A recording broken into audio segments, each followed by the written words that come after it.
Vanaand almal welkom. Dit is so lekker om julle almal vanaand hier te hê by ons manne Bybelskool.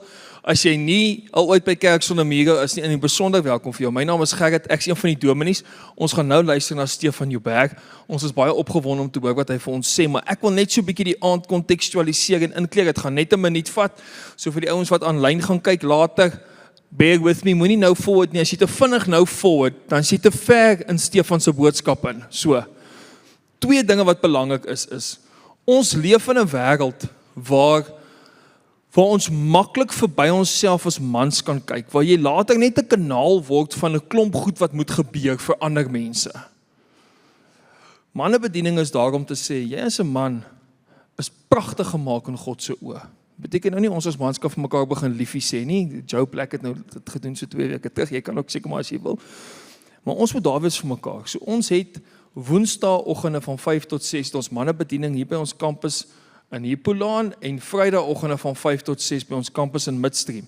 As jy vanaand 'n ou kry met so groen tag, ek het ook 'n groen tag, dan kan jy dit scan as jy sommer dadelik op die WhatsApp groep. En ons soek jou op die groep. En moenie bekommerd wees as jy nie elke week daar kan wees nie. Dis oukei. Ons verstaan, ons manne is besig. Maar jette julle, dis goed om saam met 'n paar manne net in te skakel en jou geloofsreis te deel. So ek wil jou uitnooi na dit toe, as jy okay, na die tyd as ons koffie drink en lekker gesels, scan hom en word deel van 'n groep. Dis die eerste afkondiging. Die tweede ene is, deel van wat ons doen by Kerk Sonder Mure is om seker te maak, ons gee genoeg geleenthede vir geestelike groei. Nou, julle sal baie weet, in die oggende doen Colin 'n Bybelskool, Woensdae, Vrydagoggende, die van julle wat aanlyn inskakel sal dalk al weet, want dis aanlyn ook beskikbaar. Nou, hy gaan vir ons 'n spesiale Bybelskool aanbied. Die 3de en die 17de Maart. Die 3de by Midstream, of die 17de Maart hierso. En die idee van albei is om te sê, hy gaan Hebreërs in een aand vir ons probeer uitpak. By die geleenthede. So moenie dit mis nie. Want Hebreërs is bedoel om jou dieper te laat delf in wie Jesus is. Ons het vandag 'n lekker lang sessie saam met Stefan Joubert ook gehad. 2 ure gesels oor, net gesels oor Hebreërs. So ek wil jou uitnooi. Jou geestelike groei hang tot 'n groot mate van jou af. Jy's die een wat die plan moet maak. Dis weer eens nog 'n geleentheid. En as jy nie daar kan wees nie, gaan kyk gerus na die Bybelskool ook aanlyn. Dis alles daar beskikbaar. Jy kan deel word van ons e-poslys en ons stuur vir jou notas ook daaroor wat jy verder kan deurwerk. Julle, dis die afkondigings. Kom ons raak stil by die Here. Here, ons wil dieper delf as mans in wat dit beteken om leiers te wees. Ons leef in 'n wêreld waar ons baie onderdruk voel. Partykeer sukkel ons om ons plek te vind. En ons weet Daniël was iemand net soos daai wat in 'n vreemde land sy plek moes vind. Ons kom bid dat ons vanaand versterk sal word deur die wonderlikste dokument wat nog ooit geskep is, U woord. Inspireer ons nie net hier waar ons is nie, maar ook diegene wat aanlyn kyk. Dankie vir Stefan. Ons sien uit daarna om Heilige Gees te hoor wat U vir ons gaan sê deur hom. Amen. Dis 'n groot lekkerte, dankie Gerrit, om saam met julle vanaand te reis. Mag ons tyd saam, die uur wat ons saam deurbring in die Here se woord, baie groot vrugte in ons lewe oplewer. Mag dit soos goeie saad op ons elkeen se hart goed val. Gerrit het gevra, ek moet so 'n bietjie 'n paar fokusse laat val op grepe uit die boek Daniël. En ek wil begin om sommer net so in te lui saam met julle oor, ja, soos Gerrit reg gesê het, die uitdagendheid van geloof in 'n nie-gelowige wêreld, want dis presies waar Daniël hom bevind. Geloof in Babylon, letterlik, en geen wonder nie as jy later die Openbaring boek lees, Openbaring 18, of as jy 1 Petrus lees, 1 Petrus 5, het Babylon 'n skuilnaam geword, of 'n kodewoord geword in die vroeë kerk, vir Rome enerzijds, maar 'n sinoniem vir goddeloosheid. So as Christene gesê het, hulle is in Babylon, het jy gehoor, dit gaan baie moeilik. Trouwens, Martin Luther, die groot kerkhervormer, het 'n reuse boek geskryf, boonbehalwe al die dinge wat hy gedoen het hy 'n boek geskryf oor die Babyloniese ballingskap van die kerk. En mense kan dit amper sien, dat dit is vir my eintlik so mooi ironies, van die 5de eeu tot by die 16de eeu, toe Luther op die toneel gekom het, was die Bybel in Latyn, kon niemand lees nie. En daai Babyloniese ballingskap wat die kerk eintlik, wat dit so moeilik was om teen daai klomp korrupte kerkleiers van die middeleeue op te staan.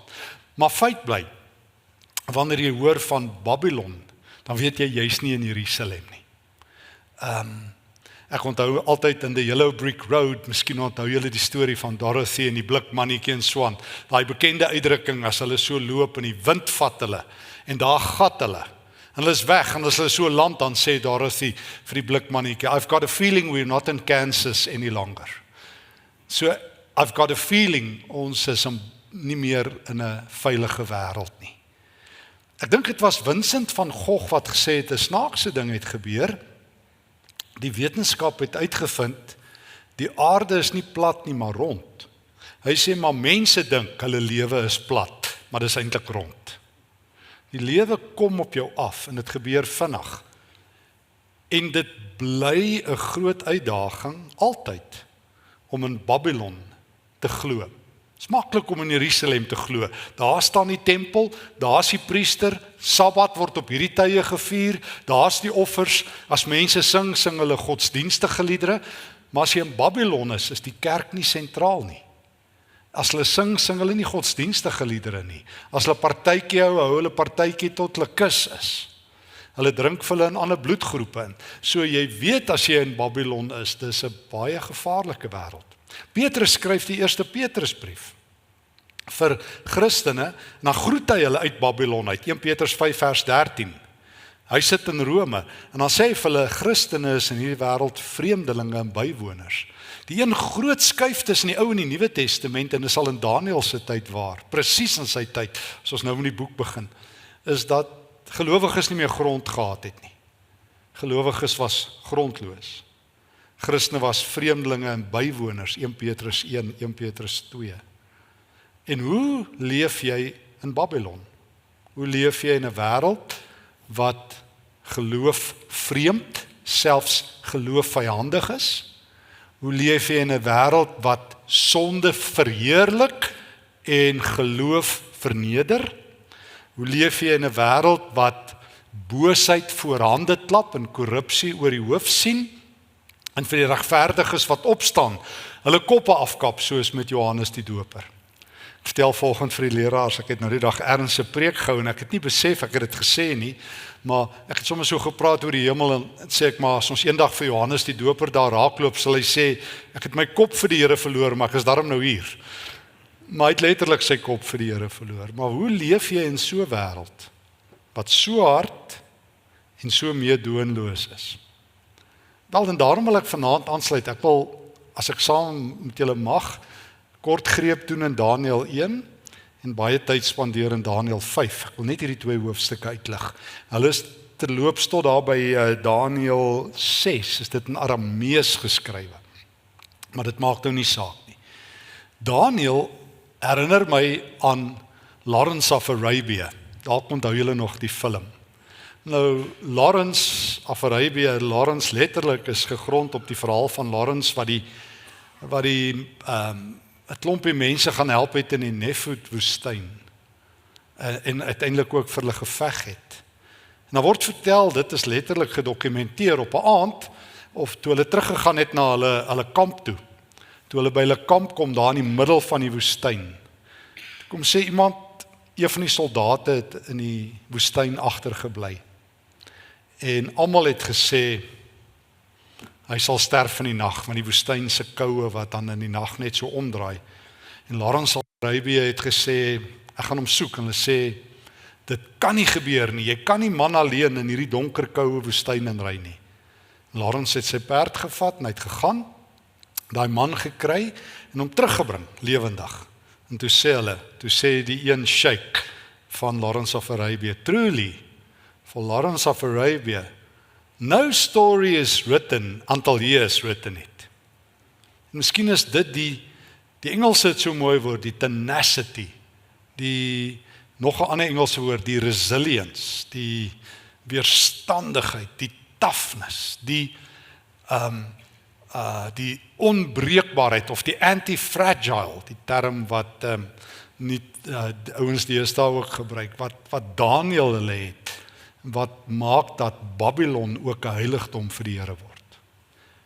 Dieselfde wat Jeremia in Jeremia 29, almal onthou vers 11 oor die Here wat goeie dinge dink, maar Jeremia skryf presies 'n brief by die derde laaste koning van Juda. Jegonja, wat sy Afrikaanse naam, ek dink toe in Hebreëus, Jojakim en Jojach, die twee laaste konings in Sedekia. Die heel laaste koning wat Israel ooit gehad het, en dan, ons gaan nou ook dis belangrik, ons moet die Babyloniërs goed dateer, Jojakim regeer 3 maande, dan word hy weggevoer. Dan stuur Jeremia 'n brief na die gelowiges in Babylon. Dan sê hy vir hulle, julle moet onthou, God is ook in die buiteland. Julle moet onthou, God bedink goeie dinge oor julle.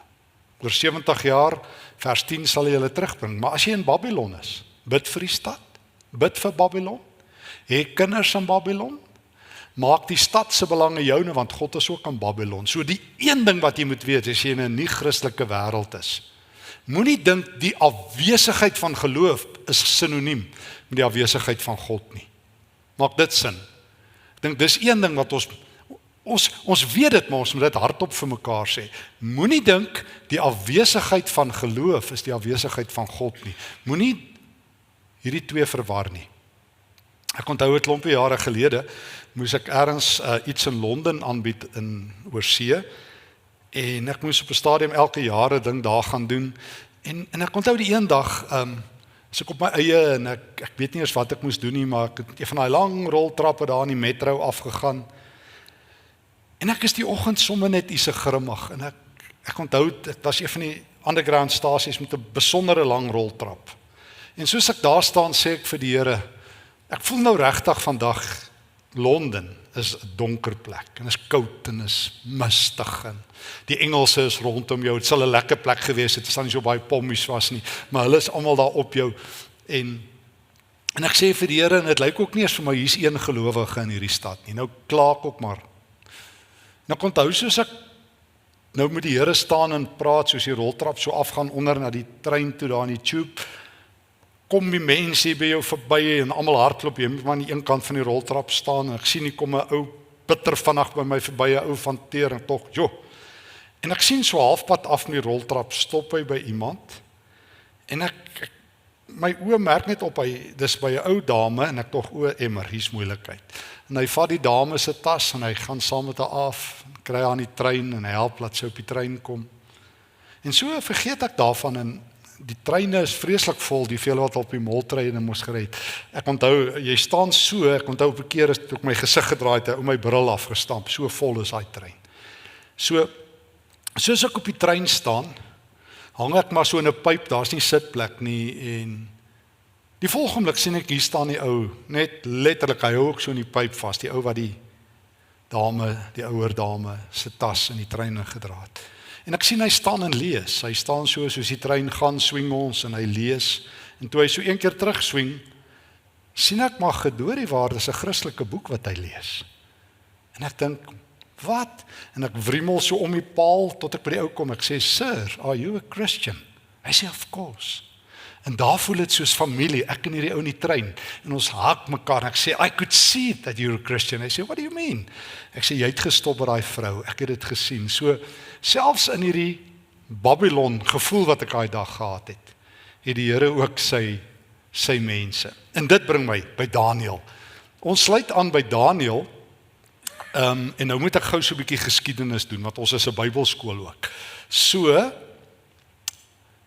die magtige Assiriese ryk het in 721-22, jy hoef dit nie te onthou nie, ek probeer net gou die 10 stamme en die 2 stamme op die kaart sit. In die jaar 721, die magtige Sangerib, of hoe mense ook al sy naam uitspreek, het sy weermag Samaria vernietig. En die 10 stamme van Israel totaal vernietig, tot vandag toe. Is die 10 stamme weg. En toe het hy suid getrek, Jerusalem toe. Hiskia daar was 2 Hiskias in die Noordryk en in die Suidryk. Hiskia, die godvreesende koning van die Suidryk, was toe aan die bewind. En die groot profeet van die Here Jesaja was op die toneel. En toe het Jesaja geprofeteer en die Assiriërs het weggegaan en Jerusalem het oorleef. En so gaan die tyd aan. Jesaja het intussen gesterf na sy 50-jarige lang profesie. Ander profete het gekom, Haggai, Sefanja. En dan die laaste profeet in Israel wat nog 'n koning gehad het, die reuse profeet Jeremia, is op die toneel. Die jong koning Josia begin met sy hervormings, 626 voor Christus. En hy bring weer 'n godvreesendheid terug na sy oupa.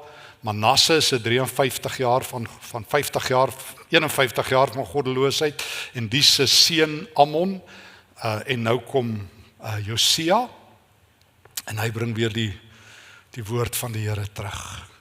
En Jeremia begin profeteer, so beleef hy hoe Josia sterf, Joahas volg hom vinnig op, en dan Jojagin wat vir 11 jaar regeer, 'n goddelose man. En dis presies waar Daniël is, in die jaar 605 voor Christus. Daniël 1 kan ons presies dateer. Ons lees in Daniël 1 vers 1, in die 3de regeringsjaar van koning Jojakim van Juda, het koning Nebukadnesar opgetrek. Nou, as jy die Bybel goed ken, jy hoef dit nie te ken nie, in Jeremia 25, 2 Konings 24, 2 Kronieke 36, sal jy hoor, dis die 4de jaar. Maar ons aanvaar hulle het net verskillend getel. Dieselfde tydperk. Jaar 605 voor Christus. So ons kan Daniël eksakt dateer. Dis nogal belangrik. Die Bybel is nie 'n mitologiese boek wat daar bo op Olympus hang nie. Ek sê altyd vir die ouens, God openbaar hom in die geskiedenis. En jy kan die geskiedenis dateer. Dis nie Griekse mitologie nie, God werk in die geskiedenis. Hy is die God van die geskiedenis en in die geskiedenis. En dit is, intussen het die Babyloniërs op die toneel gekom. Uiteindelik verslaan hulle by die slag van Kerkamis, verslaan hulle die Assiriërs, en daar's 'n nuwe wêreldmag op die toneel, Babyloniërs. Nebukadnesar die eerste is op die toneel. En hy besluit, nadat daar 'n paar gevegte tussen hom en die Egiptenare was, hy gaan Jerusalem vat. En hy het 2 groot pogings, en dan 'n 3de suksesvolle ene. Die heel eerste ene dat hulle Jerusalem aanval, is in die jaar 605 voor Christus. Val Nebukadnesar met sy leer Jerusalem aan. Die tweede ene is in die jaar 597, en die eerste ene word Daniël weggevoer, ons gaan nou lees, as 'n krygsgevangene, en sy 3 vriende. Vat hulle krygsgevangenes, ballinge. Dan kom die Egiptenare op die toneel, maak nie saak nie, uiteindelik kom die Babyloniërs nog 'n keer in die jaar 597 voor Christus, so ons tel ons nou af na 0 toe. 605, 597, en tydens die tweede beleg van Jerusalem word nog 'n reuse profeet gevat, naamlik Esegiel. Esegiel is ook 'n profeet, en hy word gevang in al Esegiel se profesieë, gebeur in Babel, onthou julle? So Daniël, die groot man van die Here, word weggevoer, Esegiel word weggevoer, Jeremia bly in die stad, die man van die Here, en ons weet Habakuk en Sefanja is ook in daai tyd. En van die profete, daar's 'n vroue profeet op die toneel, daar word ook 'n profeet met die naam Micha, dis nie die Micha wat die boek geskryf het nie, vermoor deur koning Jojagin. Hy is Jojakim, hy het regeer vir 11 jaar, van 605 voor Christus tot 597, en dan word hy vinnig opgevolg deur Jojagin. Die word, ek het hulle nou net omgeruil, Jojagin word dan 3 maande, word hy weggevoer, en dan is Sedekia die laaste koning. Jaar 586 voor Christus, van die Babyloniërs Jerusalem maak hom gelyk. Uiteindelik kom hy leers, so ons het die laaste 5 konings, Josia, Joahas, Jojakim, Jojagin en Sedekia. En Jeremia verander sy profesieë. Nie verander nie, die Here verander het. Hy aanvanklik sê Jeremia, bekeer julle en Jerusalem sal gered word. En dan ewe skielik met koning Sedekia sê Jeremia, dis te laat. Die stad gaan val. Jerusalem is fallen. God is nie meer in die stad nie. En so kwaad is Israel vir Jeremia dat daar 'n klomp sluipmoordpogings op sy lewe is. Maar ek moet hom plaas teen Daniël, dis al reeds in Babylon, en Esegiel is reeds in Babylon, en Jeremia is in die huis. En Jeremia skryf, Jeremia 29, skryf hy in die tyd van koning Jojakim. Jojakim hier rondom 597. Een van die goed wat Nebukadneser doen, hy beroof die tempel. Dis 'n traumatiese ding. Ek gaan nou die syfers lees saam met julle in Esra 1. Hulle stroop die tempel van al die heilige voorwerpe. Krygsgevangenes en buit word Babylon toegevat. So hier's waar ons nou is. Baie akkuraat, Daniël 1, in die tyd van koning Nebukadneser rondom 605 voor Christus. Hy regeer rolweg tot 563 voor Christus en dan is dit sy seun Nabonidus. Ek knoop altyd met hom Nabonidus en Beltsasar. Ons gaan nou in hoofstuk 5 sien wat oorneem tot en met in Daniël 1 eindig as jy jou Bybel by jou het. En Daniël was in die stad aan die einde van Daniël 1, hy het in die paleis gebly tot die eerste regeringsjaar van koning Kores. Soos wat dit gaan, het 'n nuwe wêreldryk op die toneel gekom. So ons het die Assiriërs, nou die Babiloniërs, en wie neem by hulle oor? Kores, die Persiese ryk. In die jaar 539, en ons kan presies Daniël 5 dateer, die laaste aand van koning Belsasar, die volgende oggend neem Kores oor. So ons kan Daniël 1, Daniël 5 eksakt dateer. 605 voor Christus, 539 voor Christus. En in hierdie hele tyd is Daniël in Babylon. Maak dit sin, so dit is net binne in daai boek kom, binne in die groot raamwerk. En dit help ons mens, dink ek, die groot prentjie kan sien. So Babel is die wêreldhoofstad op daai stadion. Babel regeer die wêreld. So hulle die Egiptenare verslaan, hulle die Assiriërs verslaan. En dis eers die Persiese ryk van koning Kores wat hulle weer van die toneel afhaal. Goed. En in die hele tyd van Nebukadneser, sy seun en kleinseun, is Daniël in die stad Babylon. Kom ons val in die teks in met hierdie kennis, hierdie agtergrondkennis. Ek lees so 'n stukkie, die Here het vir koning Jojakim oorgegee in Nebukadneser se mag, Daniël 1 vers 2. En ook 'n gedeelte van die tempelgereedskap, en hy het dit gevat na Sinar, die tempel van sy God, en hy het dit daar gebeere. En dan hoor ons dat hulle besluit het om nie vir Daniël hulle as krygsgevangenes slawe werk laat doen nie, maar het 'n paar van die jong manne gekies om in die paleis te kom werk. Wat eintlik vreemd is, want meeste ouens is krygsgevangenes, né?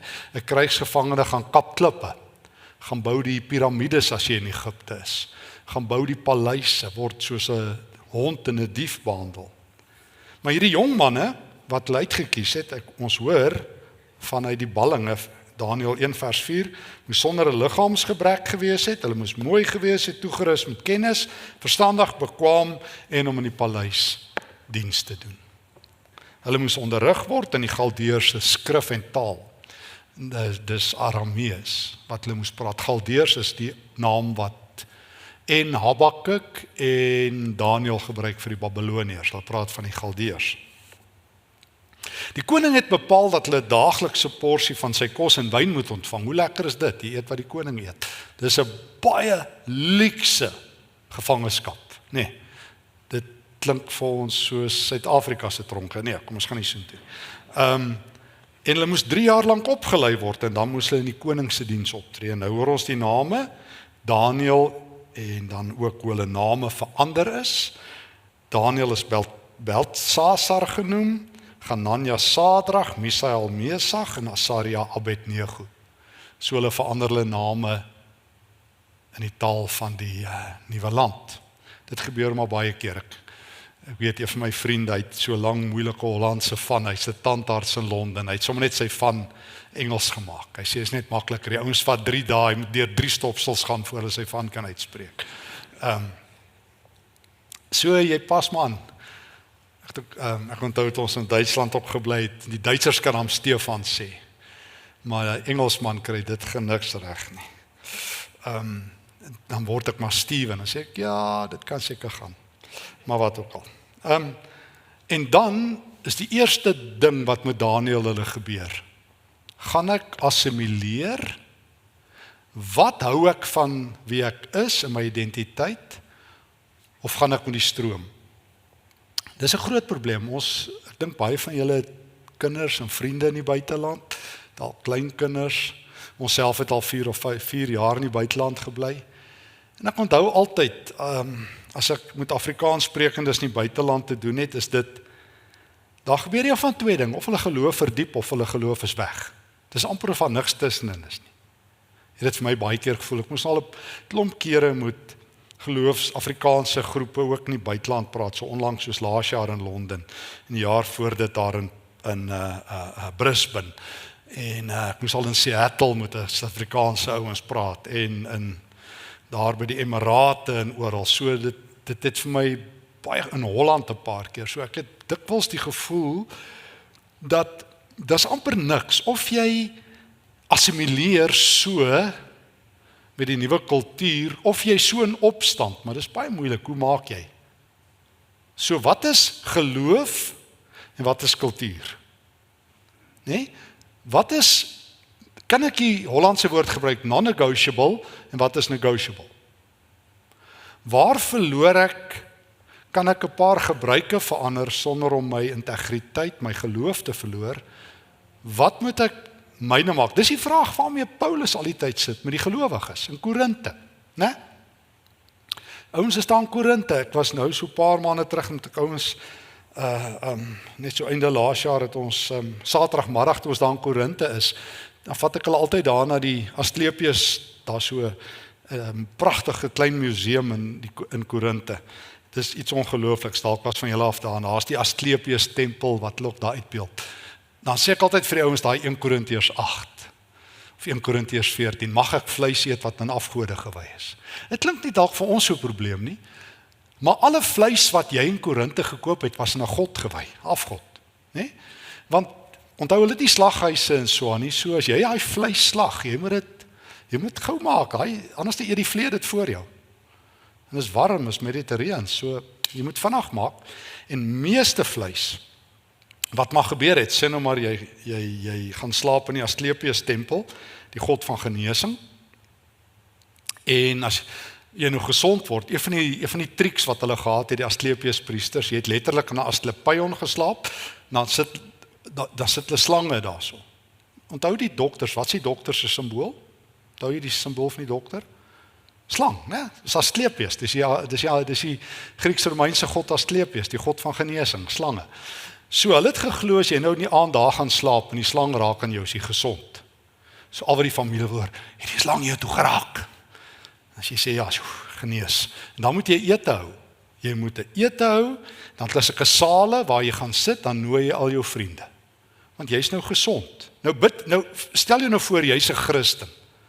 Né? Nou sê jy, want dis ook wat in Babylon die vraag is. Jy het tot bekering gekom onlangs.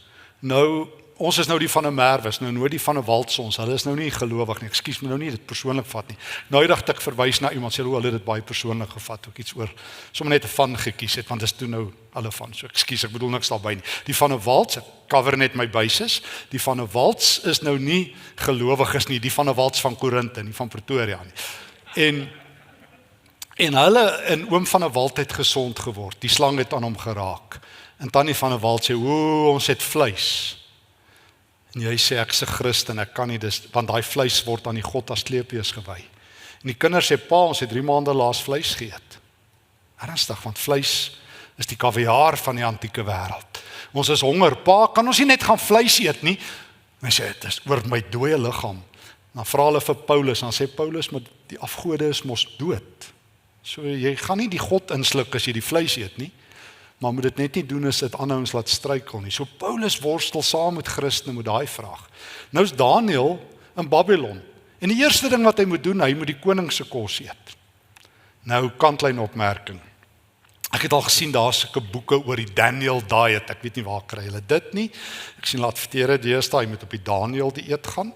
Ek dink dit is net 'n money racket.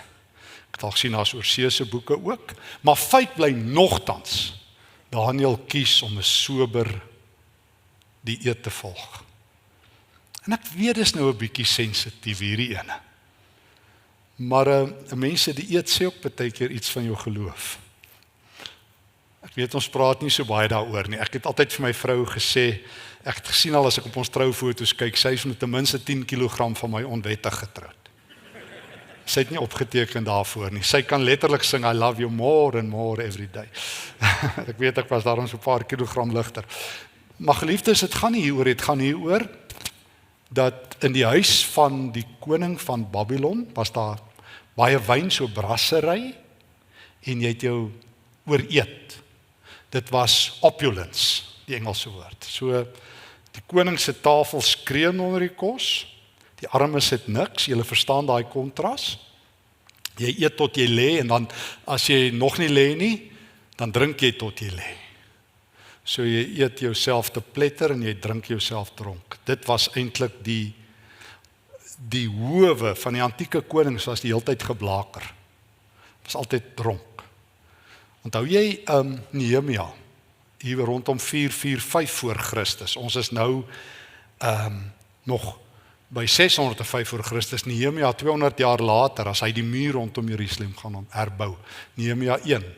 Is hy die koning se wat? Sy skinker. Dis die koning se topjob. Onthou jy Genesis 39, saam wie beland Josef van die tronk? Die bakker en die skinker. Dis die koning se raadgewers, want die konings is die heeltyd in 'n waas van dronkenskap. So jou grootste gevaar is dat die koning alles uitblaker, al die geheime. So die skinker moet kan lippe hou, moet kan geheime hou. So die skinker is eintlik nie, as jy hoor Nehemia was die koning se skinker, dis een van die belangrike poste. Hy's die ou wat die koning se diepste geheime ken, want as die koning gesuip is, praat hy. Nou, loose lips, nee, daai ene, sink ships, het die ouens gesê, maar so Daniël kies vir 'n sober leefwyse, net vir groente. Nie vir al Babylon se kos nie. So dis vir hom 'n beginselkeuse. En dan sê die adjudant van die koning, ons kan dit nie doen nie. Dan sê hy, gee vir ons so 10 dae, dan vergelyk julle ons gesondheid. Dan kry julle die ou hierso van die gimnasium, dan kom toets hulle gou 'n bietjie al die vet en al daai dinge. Nee, maar dan kyk julle hoe gaan dit en toe sê hulle nee, Daniël hulle kan bly op hulle dieet. So in Daniël se dag het geen kompromie beteken. Ek gaan wat my leefwyse betref sober eet. En ek weet dis dalk nie so 'n groot dealbreaker nie, maar ek onthou ek was 'n jong prof by Tikkies toe het my kollega Jan van Wat 'n wonderlike sendingprojek begin in Rusland wat vir jare aangehou het en Jan het toe gevra of ek saam met hom dit sal doen. Ons sê dit was ons sendingwerk om net toe die muur geval het in Rusland, die Berlynse muur, om in Sint-Petersburg die studente te gaan oplei om die Nuwe Testament te lees. Dit was wonderlike tye. Jan, ek het 2 keer gegaan, Jan het nog 'n paar keer gegaan. Uiteindelik het die hulle een dosent in die Nuwe Testament hier by ons by Tikkies sy M kom doen en 'n ander een sy doktorsgraad by ons gedoen by Jan van 'n wat en uiteindelik het hy direkteur geword. Hy is nou weg daarso want hy was 'n Oekraïner. Maar die kort en die lank is ek onthou daar in Rusland, soos wat dit al baie met julle gebeur het. Eerste aand toe ek in Sint-Petersburg land, toe Jan hy was al voor my daar, hulle kom haal my by die lughawe, ek het British Airways gevlieg van Londen af, sê Jan vir my in Afrikaans, Stefan, ek hoop nie het geëet nie, want Vadim Podubsky, die Russiese student, hy is nou die dag oorlede, hy het 'n maand van sy salaris gebruik om vir ons kos te maak. En ek sê, Jan, ek sal maar terwille van die evangelie eet. En ek onthou dit was uitdagend, want toe daai hoender so in die pot beland, toe sien ek nog hoe sit die veertjies so in daai hoender, hy is nie mooi skoon gepluk nie. En ek sê vir myself, hierheen vat ek op die ken vir die Here. Maar dit was nogal erg, toe sê hy, nee, maar daar's 'n groot lekkerny, 'n delikatessen aan die einde waarmee ons bederf, en hy bring so dingetjie wat so toegedraai is in selofaan, en hy sit dit daar neer, toe oopmaak, dis 'n blob vet, walrusvet, of walvisvet. En dis die delikatessen, dan sny hulle hom soos biltong, hierdie koue vet. Dan kry jy so blob vet. Ek weet nie hoe, koue vet, nee. Jy voel hom so in jou verhemelte, en hy sit. En ek sê vir die Here, hierdie gaan swaar af, maar ek sluk, en toe hy wees net sê ek, nee, genoeg. So, maar ek het dalk besef, met ander woorde, in een konteks beteken dit, jy eet nie die kos nie, maar in 'n ander konteks, met ander woorde, jy is kultureel sensitief. Nie waar nie. Maar Daniël wou 'n boodskap uitdra, nie ons is moeilik nie, maar hy kies om 'n leefwyse te leef van soberheid. En dan gebeur daar 'n merkwaardige ding, Daniël 1, vers 17, God het aan hierdie 4 mense verstand gegee, en insig, en ook wysheid. En Daniël kon enige droom uitlê. En ons gaan dit nou in hoofstuk 5 ook sien. Hier's die geheim. Hoe maak jy dit in 'n nie-Christelike wêreld? En ek skuis as ek moedswillig is, hoor my nie skerp nie. Maar ek hoor altyd ons sê nee, die manne moet opstaan, ons moet bid, en ons moet net meer vir die Here doen. Ek weet nie nog wat moet ons nog doen nie. En by elke konferensie en by elke plek, ek onthou nou dag het 'n ou ook weer vir my gesê, Stefan, jy moet die ouens kom regruk. Sê ek is nie 'n geestelike chiropractor nie, ek ruk aan niemand nie. Maar hoeveel keer moet jy nog opstaan? Hoeveel keer moet jy nog sê, ons vat die land terug en ons claim beneem en alles? Weet jy wat sê die Here vir hierdie 4 jong manne? Weet jy hoe gaan julle Babylon vat? Met wysheid? Spreuke se wysheid. Wat ek nog nooit gehoor het, as herlewing uitbreek, sê ouens, kom ons bid vir groter wysheid nie. Ek hoor van herlewing en almal soek krag en almal wil geestelike Schwarzeneggers wees, soos Arnold Schwarzenegger lyk. En ons moet krag. Ek sê nie teen krag nie, dis Handelinge 1 vers 8, maar dit is krag om te getuig en krag om te lei, 2 Timoteus 1 vers 6 en 7 en 8. Maar vir God is die manier hoe ons Babylon gaan vat, deur wysheid, deur insig, en deur die Here se woord met 'n karakter te lewe. Wysheid is nie baie gewild in die kerk nie. Niemand vra dit nie. Onthou jy 1 Konings 3? Die groot man wat by Dawid oorneem, sy seun, Salomo, het eendag gedroom. En die Here sê vir hom, Salomo, kies wat jy wil hê. Ek meen, hoe gelukkig, met respek, ek bedoel dit nie ligsinnig nie, hoe gelukkig moet jy nou wees, as die Here vir jou sê, hier is jou wenslys, wat wil jy? Dis joune. Wat wil jy hê as God, die Almagtige, vergewe, en ek bedoel dit nie skerp nie, dis nie 'n genie in 'n lamp nie, wat 3 wense kom gee nie, dis die Almagtige God, wat na sy kind toe kom en sê, Salomo, wat wil jy hê? Ek sal dit vir jou gee. Wat vra Salomo? Hy vra onderskeidingsvermoë, dis wysheid. Here, geef my onderskeidingsvermoë, en dan klap God vir hom hande by wyse van spreek. Hy sê, jy het nie gevra vir 'n lang lewe nie, jy het nie gevra vir rykdom nie, en jy het nie gevra vir die dood van jou vyande nie. Ek vermoed, meeste mense in Suid-Afrika sou hierdie 3 gevra het. Lang lewe, rykdom en dood van jou vyande. Ek kan dink as baie mense wat baie ouens wil dood hê. Nee, ek dink, ek lees die statistiek, ek het ietsie daaroor geskryf vir daai rubriek wat ek in die beeld het. 3 miljoen mense in Suid-Afrika is dobbel verslaaf tans. Die aanlyn dobbel het in Suid-Afrika in 2025 44% gegroei. 44% gegroei. 1,75 triljoen rand is laas jaar uitgedobbel, wat 'n 44% styging het. Wat die gemiddelde persone na al die uitbetalings van al die geregistreerde dobbelhuise, het mense 750 miljard rand verloor aan dobbel laas jaar. 3 miljoen mense is kompleet verslaaf, spandeer meer as 60% van hulle inkomste op dobbel in Suid-Afrika, soos ons vanaand hier sit. So geld is 'n magtige ding. Mense kniel by die altaar van Mammon. Hulle word nie eens gedwing nie. Ons moet werk dat mense voor God kniel. Mammon maak net so en dan buig mense voor hom. Nee. 1 Timoteus 6 wat Paulus sê oppas vir daai geld. Goed. En Daniël en sy 3 vriende kies, God gee vir hulle nie krag nie 'n skuis en ek probeer dit nie afspeel nie. Hy gee nie vir hulle die power to do miracles nie. Want toe hy nou die dag vir my sê, as daar net meer wonderwerke in die kerk gebeur, sal hulle kom. Ek sê hulle sal nie. Dis die woord wat mense trek. Jesus sê dit, nie ek nie. Jesus sê dit. Ek sal die kerk op 'n belydenis bou, nie op miracles nie. Matteus 16. En ek het baie ouens gesien wat Jesus se wonderwerke gestaan en kyk het. Onthou jy Matteus 12 en Lukas 11 en wat sê hulle? Hulle sien hoe dryf Jesus duiwels uit. O nee, dis Beelzebul. Dis Beelzebul. En dis wanneer Petrus sê, Here, U die woorde wat ewige lewe gee, Johannes 6, dat Petrus bly. En dis nadat al die mense, 5000 ouens gesien het hoe vermeerder Jesus brood. Die dag daarna het hulle klaar opgehou glo. Onthou jy?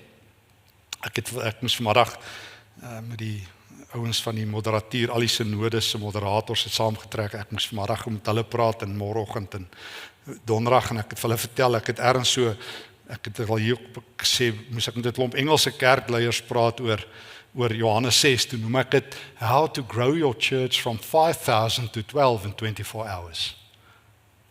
How to grow your church from 5,000 to 12. Want dis wat met Jesus gebeur. Hy weier om weer brood te vermeerder. Dan waai hulle almal. Sê nie wat, as jy nie wonderwerke doen nie, ons stel nie belang nie, dan gaan soek ons iemand anders. Maar Jesus sê, as julle my eet, ek is die brood wat lewe gee. Moses het vir ons elke dag brood gegee en raai wat het van daai spul geword? Hulle is die laaste een dood in die woestyn in ongeloof. En Jesus sê, daarom gee ek vir julle lewende brood. Ek gaan nie vir julle elke dag brood gee nie. Gewone brood nie, ek gaan vir julle lewende brood gee. En dis wat in Babylon gebeur. God gee vir Daniël en sy vriende lewende brood, wysheid. En Daniël was so wys, dis my die mooiste woorde, vers 20 van hoofstuk 1. In enige saak wat wysheid en insig vereis het, en waaroor die koning hulle gevra het, was hulle 10 maal beter as al die towenaars en voorspellers. Die Hebreëse woord vir die Arameese woord, 10 hande beter. Dis baie. So al die klomp wara heidene, waarvoor almal skrik. So dit was nie soos in Elia se tyd, dat Elia vuur op hulle gegooi het nie. Daniël het hulle getroef met die Here se wysheid. Toe Salomo moes kies, toe kies hy wysheid. Spreuke 1, Spreuke 9 sê, wysheid is wat? Die Here te eer, die Here te vrees. Wysheid begin met kennis van die Here, met 'n diep verhouding met die Here. Jy jaag wysheid, Spreuke 3, soos wat jy 'n kosbare skat jaag. Jy's 'n skatjagter, jou hele lewe smag jy na wysheid. Jakobus 1 sê, as jy wysheid kort kom, wat doen jy? Jy bid. En wat doen God? Hy gee. Dis een van die mooiste tekste in die Bybel. God sê, as jy wysheid vra, gee ek dit vir jou. Maar jy gaan nou nie wysheid voel nie. Dis nie soos ek is nou wyser as gister hierdie tyd nie. Maar jy gaan dit sien, want die Here sê hy lei die regverdiges, die wyse, Spreuke 3. Soek die Here in alles en hy sal jou op die regte pad lei. Hy sal vir jou wys. Hy sal jou wys om 'n dwaas te antwoord, om nie te antwoord nie. Hy sal jou wys om jou mond te hou, met silwer jou woorde te omsoom. So, Daniël maak dit met wysheid. Ons was by 605, nou druk ons die knoppie vorentoe, na 539 voor Christus. Ons blaai na Daniël 5. Daniël 5. Nebukadnesar het intussen gesterf.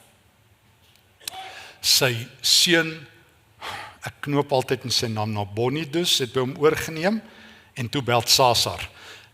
Nou Beltsasar en sy pa het eintlik saam regeer. Beltsasar is eintlik die klein seun na wie hier verwys word. En hy het hierso van 556 af regeer. Eintlik sy pa Nabonidus was die koning, en toe hy was so baie weg dat Beltsasar het eintlik aan die stuur van die land gestaan. En ons is by Beltsasar en ons is presies in die jaar 539 voor Christus.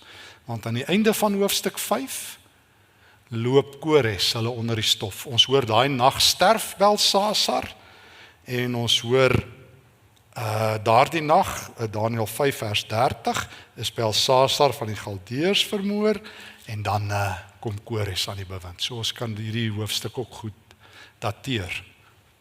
Maar hier gebeur iets merkwaardigs, vriende.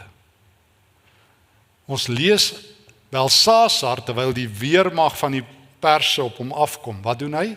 Hulle suip. Hulle doen business as usual. Maar as jy 'n klein suippartytjie en hy het 1000 mense genooi vir 'n 5 partytjie. Weet jy hoe gaan dit as daar 1000 dronk mense in een hoop is? Dis verskriklik. Dis verskriklik. Daar staan hy het 1000 mense, koning Belsasar, het 'n groot ete vir sy 1000 hoofamptenare gehad en saam met hulle wyn gedrink. Toe hy onder die invloed van wyn was, het hy die goue en silwer bekers wat deur sy voorganger Nebukadneser uit die tempel van Jerusalem is laat haal. Nou as jy in Esra lees, die aantal voorwerpe, die silwer van goue voorwerpe wat in 605 en 597 uit die tempel gevat is en finaal toe die tempel verwoes is in 586, het hulle al daai voorwerpe na Jerusalem toe gebring. En terloops, jy sal in Jeremia 27, in Jeremia se tyd, hier rondom 597 voor Christus, het 'n klomp Israeliete gesê, dis nou, God gaan daai silwer voorwerpe en goue bekers terugbring. En toe sê Jeremia vir hulle, die mooiste woorde, toe sê vir hulle, moenie daai ons glo nie, na Babel sal dit geneem word, al hierdie bekers waar het Belsasar nou gedrink, en het sal daar bly tot die dag dat ek die Here daaraan aandag gee. Dit is die uitspraak van die Here.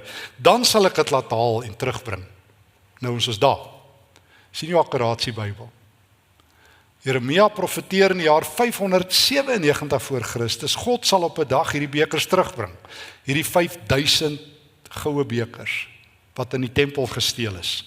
Wat Belsasar gebruik om hom en sy vriende se dronkenskap te vier en hulle klink huildronk op al die gode. Dink net hoe beledig hulle die Here. Op al die gode van Babylon drink ons. Ek lees by Esra 1 vers 7 tot 11. Toe Kores oorneem, net vir julle die idee te gee hoe baie is dit. Koning Kores het die goed laat haal wat in die huis van die Here was en wat Nebukadneser uit Jerusalem weggevat het en in die tempel van sy God gesit het. Koning Kores van Persië het dit aan Mitredat, die sekretaris van die tesourie, laat oorhandig en die het 'n lys gemaak vir Sesbassar, die hoof van die stam van Juda. Die volgende stukke was op die lys: 30 goue bakke, 1000 silwer bakke, en toe ek dit weer getel het, nog 29 by, 30 goue komme, 410 silwer komme na hertelling en 1000 ander stukke. Daar was altesaam 5400 stukke goud en silwer. Dit is wat hulle gesteel het, en hierdie aand gebruik hulle dit. Ons is op daai oomblik, so maak dit nog sin, ek hoop nie dis de mekaar nie. So Jeremia sê in die jaar 597, daai goeder sal bly tot God sê dit en terugkom. Ons is nou 539 voor Christus. Hierdie klomp heidense koning en sy mense versuip hulle uit daardie bekers. Ek lees Daniël 5 vers 3. Hulle daai bekers laat haal, 5 vers 2, sodat hy en sy hoofamptenare, sy vrouens en sy byvrouens daaruit kon drink. Toe is die goue en silwer bekers gebring wat weggevoer is uit die tempel van God in Jerusalem. En die koning, sy hoofamptenare en sy vrouens het daaruit gedrink. Hulle het wyn gedrink en die gode van goud, silwer, brons, yster, hout en klip geprys.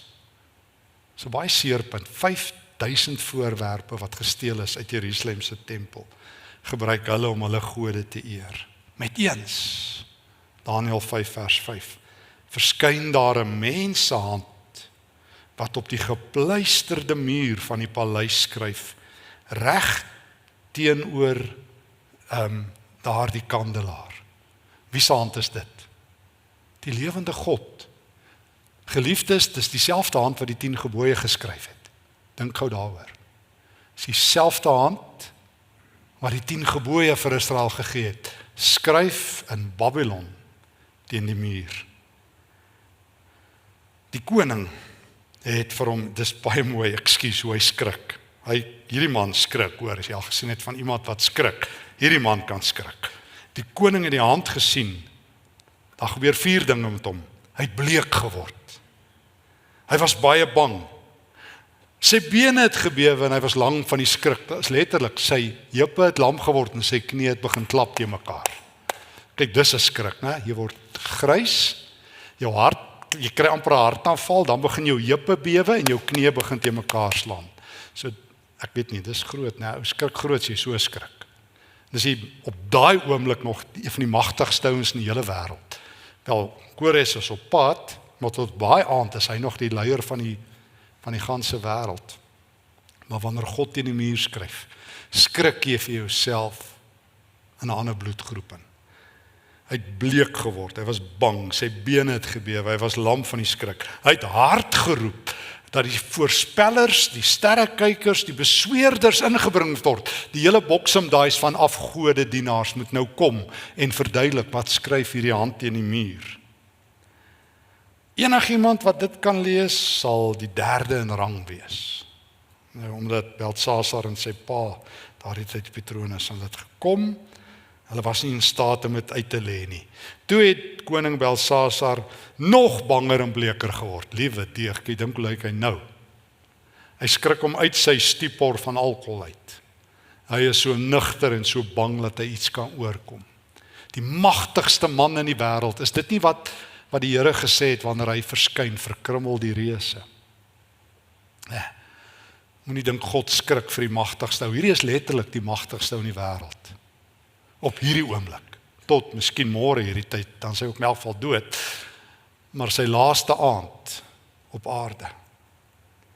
Miskien herinner dit ons net aan Jesus se gelykenis van die ryk dwaas, né? Jou dwaas, vannag sal jou siel opgehuis word, sê God. Wat kry jy vir alles wat jy bymekaar gemaak het? God het 2 woorde nodig in Jesus se gelykenis, dan Lukas 12 om daai op te som. Jou dwaas. Vannag gaan jy alles verloor.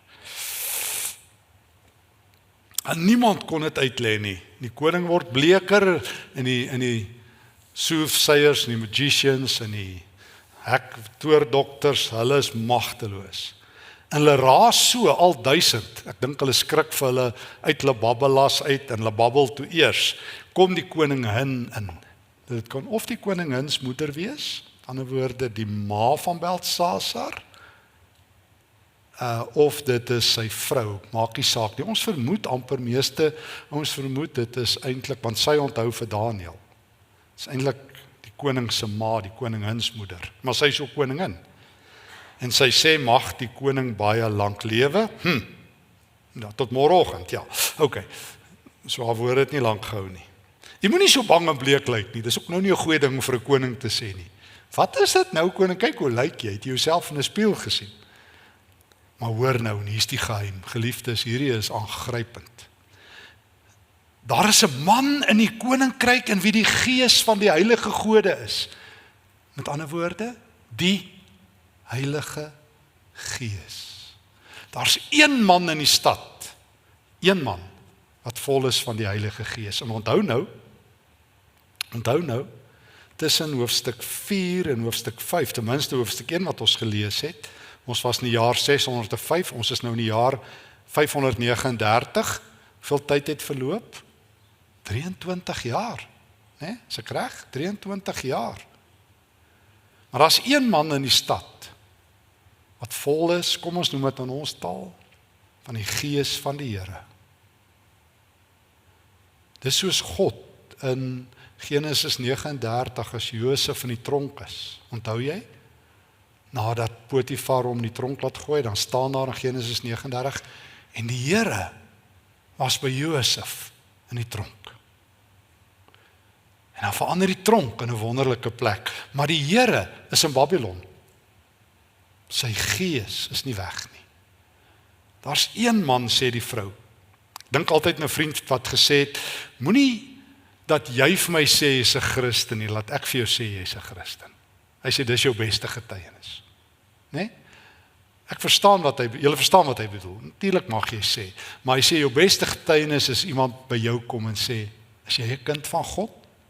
Want ek sien dit in jou lewe.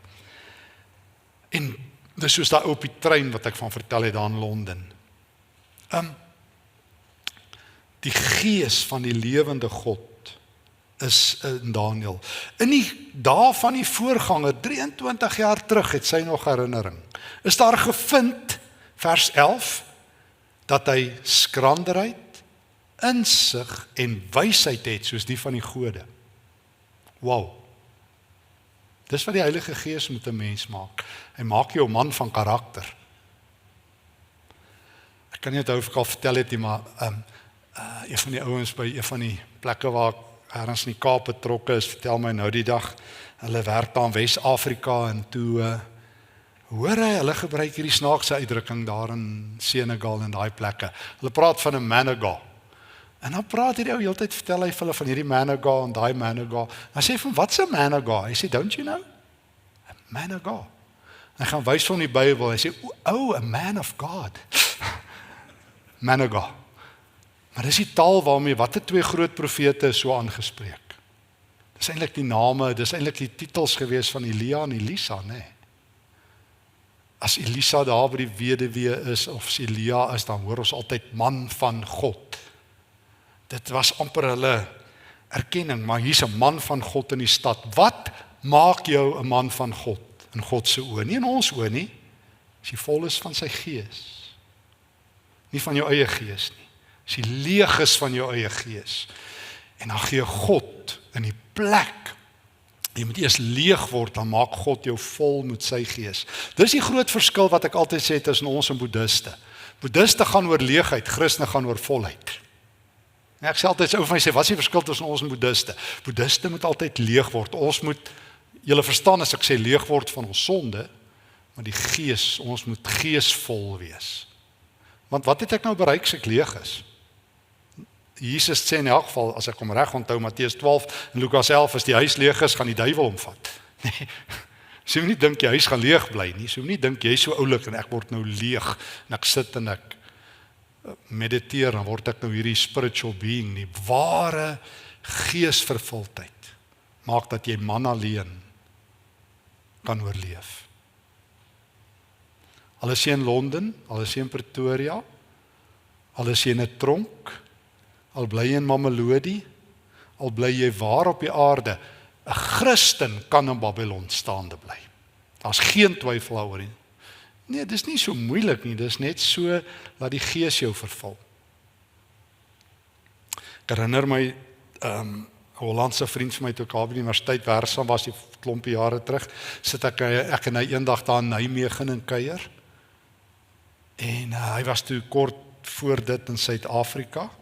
Daai stadium moes ek nog so 'n bietjie daar by Morletta Park preek en hy wil eendag kom. Hy sê maar, sommer daar na aanddiens toe kom as ek preek. Hy sê maar, hou julle nog aanddienste in Suid-Afrika? Ek sê ja, hy sê kom maar daar mense. Ek sê nee, hulle kom daar. En Morletta sit daar toe baie en nou sit ons dan in Nijmegen en ons besluit terwyl ons goeie Douwe Egberts koffie drink dat Hollandse Christene en Suid-Afrikaanse Christene kan nooit gelukkig wees nie. Want Hollandse Christene soek wat ons hier het, vol kerke, en Suid-Afrikaanse Christene soek wat die Hollanders het, veiligheid. En ergens kry ons niks wat ons wil hê nie. Weet, dit is so veilig daar. Ek hoor ons altyd, dit is so veilig daar. Ek onthou so ruk terug, 'n paar jaar terug moes ek daar in Perth. Ek was daar by die universiteit betrokke van die oud studente. Daar was op daai stadium in afval 2014 6 Afrikaanse kerke en ek onthou van die oud studente vir wie ek klas gegee het by Tikkies. En dan moet ek die Sondagoggend daar preek en elke ou sê vir my dis so veilig hier. Toe ek op die kansel daar by hulle klim, sê ek mense, ek wil nou vir julle sê, want een persoon sê vir my dis so veilig, ons slaap met oop deure. Dit sê ek kom nou uit Suid-Afrika uit en vir julle sê mense slaap nie met oop deure nie. Julle gaan kroep kry. Moet dit nou nie doen nie. Want julle kan nie geïmmigreer het om met oop deure te slaap nie. Liewe deeg, is dit die beste, jy weet ons slaap met oop deure. Die Here sê, maar weet jy wat, ek is in Daniël, ek is in die leeukuil, ek is in Babylon, ek is in menslike gestaltes van die hel op aarde, sal jy die Here ook kry. As jy verstaan wat ek bedoel, want as jy in 'n leeukuil is, ek sal saam met jou wees. As jou vriende, ek het by daai tekste verbygegaan, in 'n oond gegooi word, sal ek daarop wees, né? Daniël 3, en net hierna in die leeukuil, jy moet God, is nie afwesig in Babylon nie. Christene kan in Suid-Afrika oorleef. Ons moet die sout in die lug wees. Ek onthou Jesus se gebed in Johannes 17 vers 15, die mees vergete gebed van Jesus as hy met sy Vader praat voor hy gekruisig is. Dan bid hy in vers 15, Vader, ek vra nie dat U hulle die wêreld uit moet wegvat nie. God dank ons het 23 September 2025 oorleef. Ek vra nie dat U hulle die wêreld uit moet wegvat nie. Ek vra dat U hulle van die bose sal bewaar. Ek vra nie dat U vir my kerk op 'n geestelike lughawe moet sit en hulle sê, kyk net hoe boos is dit, kyk net hoe sleg gaan dit, maar dis al wat ek gehoor het in September. Julle weet nie hoe sleg gaan dit wees na 24 September nie. Dit gaan soos die hel wees en die Here sê, maar wat het julle nou gedink? Is ek nie daar nie? Is ek nie in die tronk nie? Ek het nie 'n plan dat julle op 'n lughawe moet sit en dan wag julle vir die volgende vlug hemel toe. En Here, hoekom is U laat? Want U het nou gesê U kom. Wat is nou dit? En dan skuif ons weer die goedjies aan. Die Here sê, vertrou my in Babylon as my gees by jou is. Paulus skryf sy laaste woorde kort voor sy dood in 2 Timoteus 1 vir sy jong vriend Timoteus, daai bekende woorde 2 Timoteus 1 vers 6, 7, 8 verder. Timoteus, die Here het ons nie 'n gees van vreesagtigheid gegee nie, maar hy het vir ons letterlik die Heilige Gees gegee van krag en liefde en selfbeheersing. En Timoteus, dan gaan Paulus aan, moet jou nie skaam vir my wat in die tronk sit nie, want die Here het vir my ook die guts gegee om die tronk vir hom 'n lig te wees. Die vroeë kerk het hulle beste teologie in die tronk gemaak. As ek dit nie mis het nie, het Paulus sy grootste briewe daar geskryf. Die vroeë kerk is wanneer hulle vervolg is, het hulle die vlam van die evangelie van stad na stad gedra. Ons sal dit waaragtig in Pretoria kan maak, dink ek. En as ons dit nou nie maak nie, dan kon ons saam met Johannes die Doper staan en sê, weet jy het jou kop verloor, ek is ook nou dood, maar hier is ons by die Here. So, ons gaan dit maak. Want die gees van die Here is in Daniël.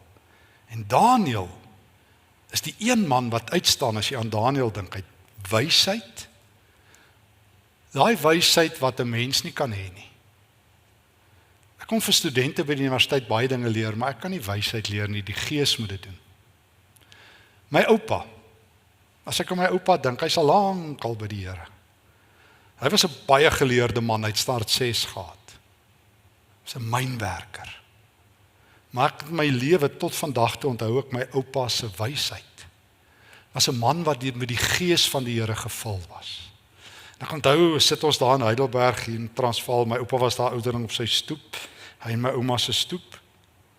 En dan sit my oupa en dan kom hy wysheid van die Here net so uit hom uit. En ek het altyd so gebid en gesê, die grootste geskenk wat ek vir my kinders en my kleinkinders kan nalaat, is dat hulle oupa vir hulle bid, en dat hy die anker, die vlam hou van die evangelie. Dat ons sal sê, nie op my diensbeurt sal ek kompromiteer nie. Die land kan brand, beeskrale kan sonder beeste wees, maar saam met Daniël wil ek 'n man van die Gees wees. Wil ek Efesiërs 5 oor en oor bid, vul my Here met die Heilige Gees, maak my 'n pilaar. Nou roep sy vir Daniël in. Sy vertel verder, ek dit amper vergeet, die voorganger koning Nebukadnesar self het hom aangestel, hoor, bid jou nou aan, ekskuus, jou kind, of jou kleinkind, of 'n familielid, immigreer, né? En hulle sê vir jou, pa, oupa, jy sal nie glo wat se job het ek nou in die buiteland nie, hoor, wat was Daniël se posomskrywing. Die voorganger het Nebukadnesar het hom aangestel as die hoof van die towenaars, die voorspellers, die sterrekykers en die besweerders. Ek skrik vir my boeglamp. Ek sê my kind, die laaste dae is hier. As ek hoor my kind, dis my kind se posomskrywing in die buiteland. Die hoof van die towenaars, die voorspellers, die sterrekykers en die besweerders. Ek sê, en by watter kerk is julle? Nee, ons is nie by 'n kerk nie. My kollegas is towenaars, hulle gooi dollosse, hulle profeteer, hulle kyk vir die sterre, hulle drome, hulle gaan in trances. En ek sê, my kind het sy geloof verloor. Hoor julle wat doen God met Daniël? Hoor julle presies wat Paulus gedoen het? Hy het hom nie boeglam geskrik vir die ongelowiges nie. Hy het hom nie boeglam geskrik vir hulle gode nie. Vergewe dat ek dit bietjie sterk vertel, maar ek onthou klompie jare gelede, ons kom vir baie jare het ek ouens Israel toe gevat, was al 27 keer daar. En in die ou dae, tot seker so 15 jaar terug, het ek ook altyd, was dit baie maklik om mense ook na die Dome of the Rock te vat. As jy daar by die klaagmuur staan in Jerusalem, baie van dan stap jy om, dan is dit moslemgebied. Dis afgeskort, maar daar is die Dome of the Rock, en ons die tradisie van die vroegste Christendom is dis Moria. Dis waar Abraham vir Isak geoffer het. Sou geoffer het. Julle ken die verhaal, ja. En die tempel van Jerusalem het daar begin, en nou sit eintlik, dis kom vir Israel dit so swaar is, want daai klaagmuur is daar, maar dit was eintlik waar die tempel van die Here ook gebou was. En ek onthou op 'n keer, nou stap ek daar, dan vat ek altyd ouens daarin, dan sit 'n moslem ding, jy moet jou skoene uittrek, en een nou sê vir my, hy gaan nie hier in nie, dis die plek van die Satan. Ek sê, die plek van die Satan, sê jy. Ek sê, maar ons is dan hier. Ek sê, moenie bekommer nie, ek sê jou geestelike bodyguard. Maar hy sê, nee, maar dit is demonies. Ek sê, jette meneer, wys my, waar sien jy al die demone? Ek sê, ek was laas Saterdag op Loftus, ek het hulle daar gesien. Dit is ernstig. Ek onthou my dogter was saam, sy was nog student by Tikkies, en ons beland is net 'n klomp dronkouens wat ek al later weggevat het van die paviljoen af. Ek sê, daar het ek die Satan gesien, maar niemand dink dis die duiwel nie, dis maar net 'n klomp dronkouens op Loftus. Maar niemand dink dis die duiwel nie. Nee. Maar in 'n moslem tempel, dis die duiwel. Ek sê nie moslems is reg nie, hulle is mos nou verlore. Ekskuus, dis nie die punt nie. Dis mos nie Jesus se mense nie. Jette, maar ek het mos nou geleer, ek skrik nie vir 'n moslem nie. En ek het al baie vertel, maar ek het dit regtig beleef, dat iemand my vertel het, my kom sien het, hulle was doodbenoud, hulle weet nie wat het hulle oorgekom nie, want hulle het op 'n vliegtuig gesit, nie ou langs hulle sê toe, hy's 'n satanis, en daai vrou sê vir my, ek was tot die dood toe bang. Ek sê, dis snaaks, want ek het al baie keer langs alkoholiste op vliegtuie gesit, en ek het niks oorgekom nie. Ek sê, die satanis moes vir jou bang gewees het, hoekom is dit nou andersom? Die Satan hardloop waar Christus is. Hoe het dit gebeur dat jy die disinformasie glo van die duiwel, dat Christene nou vir die duiwel bang is? Preek terug by 'n kerk iewers nou, sê die vrou vir my voor die tyd, ons moet baie bid en vas vanaand, toe ek aankom, want die hoofsatanis van die dorp is daar. Ek sê, mevrou, daai eer gee ek nie vir Satan nie. Ons moet vanaand bid omdat die lewende God in Jesus Christus hier is en die krag van die Gees in die huis is. Daarvoor bid ek, maar ek bid nie vir 'n duiwelaanbidder nie. Ek is jammer, want hulle is nou 'n verwarde spul mense, as jy ooit in jou lewe iets gesien het. Maar Christene glo hulle, dat hulle hierdie powers het. Maar as ek Matteus 4 en Lukas 4 reg lees, het die Satan 'n bietjie tweede gekom teen Jesus, toe hy gedink het hy's 'n God. Maar dis nou 'n ander gesprek, maar in Babylon kan jy maar die werk hê wat Josef het. Ag, wat Daniel het. Dis 'n baie snaakse posomskrywing. Dis 'n bietjie van 'n challenge om so werk te wees. Daar kom die ou wat die dollosse gooi, en daar sit die ou wat moet al die gode praat, en daar's die ou wat na die sterretjies kyk en sê, daar's die gode. En toe gesê Nebukadnesar, Daniel is julle hoof. Nou wat doen jy dan nou as jy Daniel is en jy's nou in 'n nie-Christelike land? Dan sorg jy dat die invloed van die Here van jou af na hulle toe gaan en nie andersom nie. Dis wat Paulus doen. Paulus stap in 'n stad en as hy die enigste Christen, as hy uitstap staar 'n kerk. Armed and dangerous. Dis hoekom as hulle Paulus of Petrus in die tronk sit in Handelinge 12, kry hulle 16 soldate om hom op te pas, so gevaarlik beskou hulle hom. As hulle Paulus daar in Jerusalem in die tronk sit en die ouens vat hom Caesarea Maritima toe, wat se 300 soldate wat hulle stuur om Paulus te vat. Armed and dangerous, dis hoe gevaarlik die Heilige Gees se ouens is op die voorgrond. Die krag van die Here. Ag, en as jy vir Paulus vra, Paulus, as hy sê, jong, ek bloei as hy my hier sny, ek's 'n gewone mens, ek's nie Superman nie. Ek het nie as jy my hemp oopbreek, super Paulus nie, ek's maar gewone ou. En Elia sê, Jakobus wat sê, Elia was 'n mens net soos ons, en hy het gebid en God het gehoor. Maar wanneer die Gees van die Here in jou is daar 'n tekstuur in jou lewe wat net gevoel word in die stad. Jy hoef nie teen alles te wees nie. Daniel was nie so teen alles nie. Dit kry Christene ook baie keer reg. Nee, ons is daar teen. Ek dink kerk is baie goed daarteen, né? Ek onthou by hoeveel synodes, ek onthou my eerste synode wat ek bygewoon het. Ons het nog so 'n paar minute, dis reg. Ek het tyd tot 8:00, is daar vir my gesê. Dis jammer as ek in party se slaap praat. Ek onthou by die eerste synode hier teen die eerste aand toe ek by die huis kom, ek was 'n jong ouetjie, vra my vrou hoe dit is, sê ek, daar's een ou wat ek by die synode wil ontmoet. En sy naam is Bekommerd. Want elke ou wat opstaan sê ons is diep bekommerd oor hoe dit in die land gaan. Ek wil nog meneer Bekommerd gaan ontmoet. En dan sal nog 'n persoon, sy naam is Synode. Die Synode het met diep kommer kennis geneem oor die toestand van die land. Ek sê my vet, doen dan net iets dan. Hou op om te worry oor dit is. Gelukkig kan ek nou vandag en môre en oormôre met al die moderators praat en hulle is daarom in 'n ander rad. Dis wonderlik wat ek eintlik vanmiddag daar beleef het. Maar feit bly. Of jy skrik vir jou vrou, flou en weer 'n keer daai was 'n slip op die tong. Ek hoop nie is 'n Freudian slip nie. En ek verstaan, moenie hoor dis hard nie, ekskuus, maar 'n dame vertel my 'n ruk terug. Sy sê, waar gaan die land heen? Jy weet, sy sê daar by my kleinkind, hulle open nie meer met skriflees en gebed nie, dis klaar met ons. Ek sê mevrou, maar weet jy, dit is mos nou eintlik die uitsondering as hulle doen. Hoekom maak dit jou so bang? Het jy nie gedoen wat Deuteronomium 6 sê? Jy moet daar by jou huis moet jy saam met jou kind bid en hulle leer. Jy moet met jou kinders praat. Wat sê Deuteronomium 6? As jy opstaan en as jy gaan slaap en as jy ry. Jy los dit nie vir die skool nie. Dis 'n baken as die skole doen, maar as hulle dit nie doen nie, so wat? Dan doen jy dit. Wat sê Jeremia as jy in Babylon is? Bid vir die stad, plant bome, kry kinders. Hy sê tot dit in Jeremia 29. Hê kinders. Maak die stad lekker, is God se stad. Maak dit anderster. So, ek werk nou daar saam met 'n klomp heidene en moslems en Daniel sê en die punt is nou weer, hoekom skrik jy? Leer hulle van Jesus, vertel vir hulle keurig. 1 Petrus 3 vers 16. Julle moet bereid wees om aan elkeen wat van julle verantwoording vra, rekenskap van julle geloof te gee. Getuig oor Jesus, praat mooi oor Jesus. Verdedig julle geloof. Nie soos pewe julle gaan hel toe nie, dis nie verdediging nie, dis lelik. Jy bring vir ouens die hoop van die evangelie. Daniel is vol van die Gees. En dan hoor ek hierdie man Daniel, dan lees hy nog 'n getuienis oor maar vers 12, wat nou hierdie top job het van Nebukadnesar. Vir wie die koning die naam Belsasar gegee het buitengewone bekwaamheid en kennis en insig om drome uit te lê, probleme op te los en moeilike dinge te ontrafel.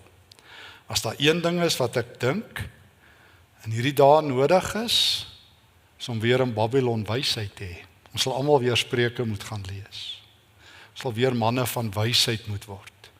Ons sal weer soos ons Here Jesus in Lukas 3 vol van wysheid is. Dis maar die mooiste.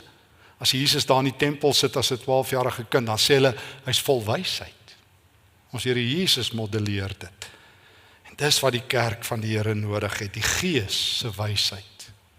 Sodat ons weet hoe moet ons maak met hierdie nuwe monster wat tussen ons is in Babylon, kunsmatige intelligensie. Ons verstaan nog nie wat dit aan ons gaan doen nie. Dis skrikwekkend as ek sien wat al gebeur, hoe mense nie eens weet hulle is besig dat KI, hulle tekste is meeste Facebook tekste, meeste politieke opmerkings is deur kunsmatige intelligensie geskep. Wat besig is om te gebeur? Hoe gaan ons wysheid hê? Hoe gaan ons onderskei? Hoe gaan ons kinders grootmaak? Ja, jy kan emigreer, maar jy kan ook net so ver vlug. Nie pyn om oor see te bly nie, dan vertel ons uit. Maar as jy dit doen om te vlug, gaan jy altyd hardloop. Maar as die Gees in jou lewe is, jy op enige plek in Babylon lewe. Of dit in Amerika is, kom ek begin daar. Of dit in Suid-Afrika is, of dit in Europa is, of dit in Australië is. Die wêreld is Babylon. En die Here ontplooi sy mense. Hy sit Daniel in Babylon, maak hom vol van sy Gees. En Daniel kom nou en dan vertel die koning, ek het gehoor, die koning lê ook getuienis af, Belsasar, gehoor dat die Gees van die gode in jou is. Vers 14, dat jy oor buitengewone skranderheid en wysheid beskik. En al hierdie klomp useless godsdienstige ouens, hulle los hulle net. En ek sal jou baie betaal as jy dit nou vir my uitlê hierdie hand teen die muur. En Daniel sê, keep your money, I don't want that. Maar hy lê gou vir hom die hand uit, mene, tekel of varsin. Geweeg, of eintlik getel, geweeg en verdeel. En môre hierdie tyd is hy dood, end of story. Dis Daniël, in die gesig. Daniël is alleen, nee hy is nie, hy's al een, maar hy's nie alleen nie. God is by hom. En dis die geheim. En daarmee wil ek begin afsluit. Ek sien dit by Elia in 1 Konings 19, hy het mos daai nik, dat hy vir die Here gesê, ek alleen het oorgebly. Hy sê het so 'n paar keer vir die Here in 1 Konings 19, Here, u weet, ek het mos alleen oorgebly. En uiteindelik is die Here nou so fed up vir Elia, wat hy sê, Elia, ek het bietjie gaan tel, daar's nog 7000 ander ouens ook. Dit is nogal 'n groot sommetjie, wat, ek dink hy's nogal kwaai uit, as jy uit is op hierdie getalle. Elia sê, is net ek, Here, sê, ja, is nog 7000, nog 7000 mense oorgehou, wat getrou is aan my. So Elia was toe nie die enigste godsdienstige nie, maar hy het so gevoel. Sit in 2 Konings 6, waar Elisa ook eintlik alleen is en omring is deur die leer van die Arameërs. En die soldaat, sy dienskneg sê vir hom, meneer, kyk net. En dan sê Elisa vir hom, nee, die wat by ons is meer as die wat by hulle is. Here, maak net sy oë oop. So die hele Bybel werk eintlik met, al is ek al een, ek is nie alleen nie. Want as God by my is, die Gees van die Here, is ek altyd in die meerderheid. Jy sit vir Josef in Potifar se huis, dan lees jy en die Here was by hom. Hy staan op vir sy beginsels en hy word in die tronk gegooi. En wat doen hy in die tronk? Niks anders as hy daar gedoen het. Hy sit nie soos meeste ouens in Suid-Afrika, jy weet die Here is onregverdig en hy hoor ons nie en dis nou klaar met ons nie. Hy is nie tronk en hy dien nog die Here. En as die Gees van die Here weer by hom. En dit lyk vir ons hy sit 12 jaar in die tronk. Dis lank vir 'n jong man. En na 12 jaar kom haal hulle hom uit en Daniël in Josef word die onderleier van die land. Jy vat van Nehemia, hy het die topjob, hy is die koning se skinker. Artasaksa die eerste, in die jaar 200 jaar later, as die Israeliete weer terug is. Muur is plat. En hy hoor dit gaan sleg in Israel. En wat doen hy? Ek dink aan julle ouens. Ja, ons moet daarom ergens in 'n bidtuur vir julle bid. Nee, hy bedank sy topjob.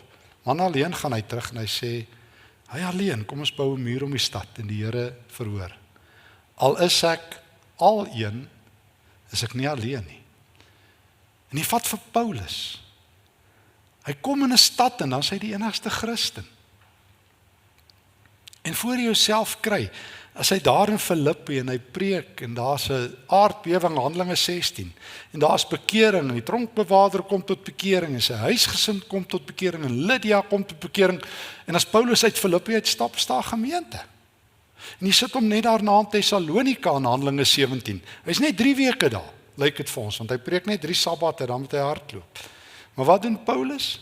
Hy sit sy shop op, hy maak tente en hy vertel vir hulle van Jesus. En die tyd hulle Paulus wegjaag, staat 'n bloeiende kerk vir wie hy 2 briewe skryf, 1 en 2 Tessalonisense.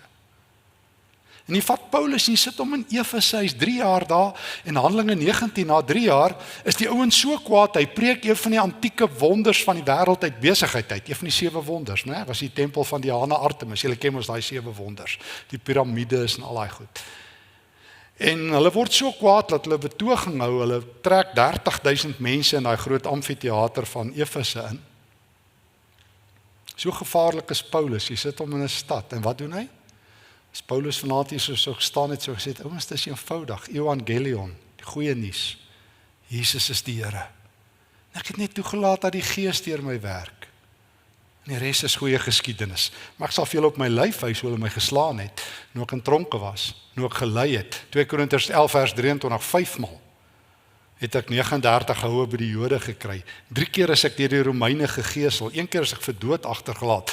Wat 3 keer is ek op skipbreuke gewees. Elke nag was ek op gevare op die pad van rowers en almal. Maar hier's ek, hey. En ek is bulletproof totdat die Here my huis toe vat. Ek sluit af. Vriend van ons, paar jaar gelede, wat ook hier naby bly, is hier 'n gewapende roof gewees. En op 1,5 meter, 5 skote met 'n 9 mm op hom geskiet, waarvan 3 hom getref het, wat al klaar wonderwerk is dat die ander 2 weg is. En ek sit by hom hier by Unitas Hospitaal langs sy bed en so groot vriend, ons het Saterdag weer saam gekuier. En hy sê vir my na die tyd, ek het iets gesê wat ek nie kan onthou, ek het vir hom gesê nie, ek moes dit onthou het, maar ek het nie. Maar die Here het dit seker net op hy regte oomblik vir hom gegee. En hy daar gelê toe hy bykom na al die operasies en al die koelgate. En ek het hom sê, weet jy, 'n Christen is bulletproof totdat die Here jou huis toe roep. So jy kan maar in Pretoria ook oorleef en in Irene en oral. Totdat die Here jou huis toe roep. En in die week gisteraan terwyl ons bid vir 'n vriendin van my en my vrou, wat vir die 7de keer dink ons nou weer die nuus gekry het, gister dat die kanker terug is. En dan sê sy net, jy weet, totdat die Here my huis toe roep. Hier is ek. Daniel, al is hy alleen, hy was waaragtig nie alleen nie. Dis eintlik die boek Daniel. Mag die Here gee dat hierdie aangrypende verhaal diep in ons harte skrywe. Die een man in Babylon wat vol is van die gees van die lewende God, wat van wysheid en insig en skranderheid gegee het. Nebukadneser is te dood, Belsasar is dood, Kores is dood. Wie onthou ons vandag? Daniel. Vandag noem ons kinders na Daniel. Ons noem nie eers ons honde Belsasar nie. Dis al wat van hulle oorgebly het is niks, sal die wêreld regeer. Maar die man van die Here, sy getuienis sal tot in lengte van dae voortgaan. Mag die Here gee dat dit met ons ook sal gebeur. Dankie dat ons saam kon reis. Ek sluit vir ons af. Here God, ons is U oneindig dankbaar dat ons 'n man van die Here in ons midde vanaand gehad het vir Daniel. Here, hy is lankal by U en wil U net ook vir hom baie dankie sê vir hierdie getuienis. Dankie dat U dit aan hom waar gemaak het.